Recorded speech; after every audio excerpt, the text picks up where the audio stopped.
the smaller people in the front got a soft spot for small people. I know everybody gets to see it. Everybody okay? Fantastic. Welcome to the Western Wall Tunnel Tours. My name is Tchia, which in Hebrew means rebirth, and hopefully history is going to come alive for us as we go deep down under into ancient Jerusalem. You've come to the most special place in the world for the Jewish people and actually for all of humanity. And that is this spot right here on top of the mountain, which correlates to the spot underneath the Golden Dome. Believe it or not, that's a mountain behind the Western Wall. Somebody flattened it out, but there's a mountain there, Mount Moriah. According to our tradition, God created this mammoth rock around 18 meters in diameter.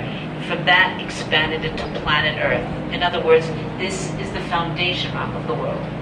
Pretty important place.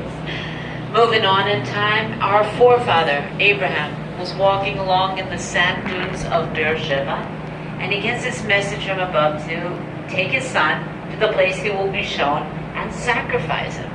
Now, this didn't make any sense to Abraham because he received a former message telling him that his son was going to be a forebear of a big nation.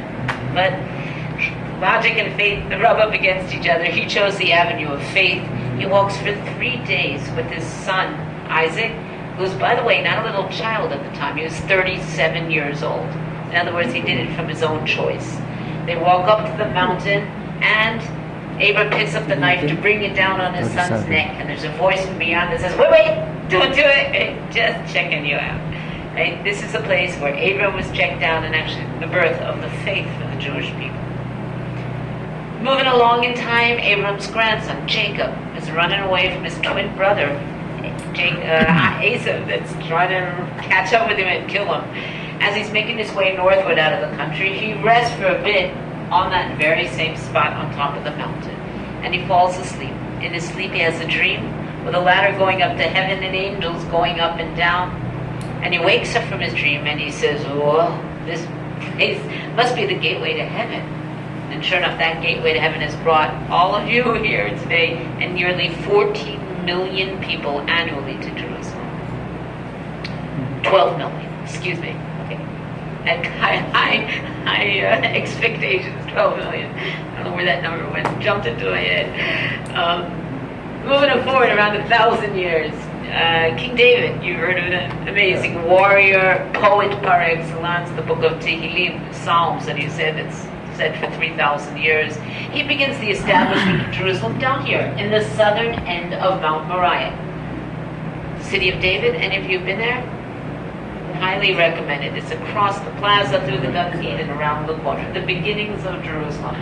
Okay? And he turns to God and says, God, I want to put a house of worship for you here. God says, you're great, but you've got blood on your hands.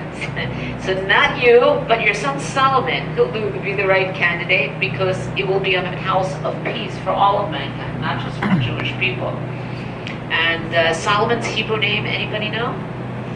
Shlomo, that's right. Shlomo having the word shalom, peace in it. In the city of peace, Yerushalayim, Jerusalem. So King Solomon builds a house for God right here on top of the mountain.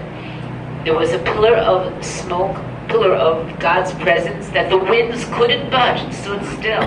Similar to the cloud that escorted the Jewish people in the desert when they came out of Egypt years earlier. It's written in the Bible, the story. They would light a fire on the